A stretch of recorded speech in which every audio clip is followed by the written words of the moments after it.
As the SADC summit approaches, yatinoziva ende inozikanwa nyika yose kuti aiwa nhau yema-elections akaitika kuMozambique yochigarirwa pasi nevakomana veThe Southern African Development Community SADC nokuda kweintervention yakaitwa nemutungamiri wenyika yeZimbabwe pamapolls avo. Sandapinda mashoko atoona kuti people vachizojamuka manje. People they are thinking of another second plan yavanoona kuti iyi inogona kutisunungura. Totibwa subscribe or like or turn the bell icon.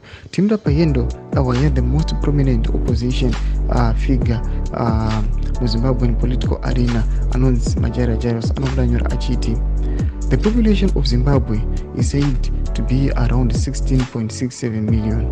Surely, if only 3 million take to the streets next week, when SADC leaders are in Harare to protest against Mnangagwa's role in the mayhem in Mozambique, they are not going to arrest us all. Domashikwana tokana Majaira Jairus wamurikona paendo pake uyo ari kudescribe acharo masvika kuchikuti aiwa if only 3 million can just sacrifice kuti tipite mastreets nyange zviri population yedu ichisvika aiwa ku60 million hapana zvavanotiita. They won't arrest us, they will just leave us toita zvatoda kuita. Aiwa toona kuti the oust vari kutaura the SADC chairman mashoko vari kubuda vachitaura vachiti the intervention yakaitiwa pama-elections kana pamapolls ekuMozambique aiwa yainyatsoratidza kuti they have flawed ma-elections awa akatadza kuva credible.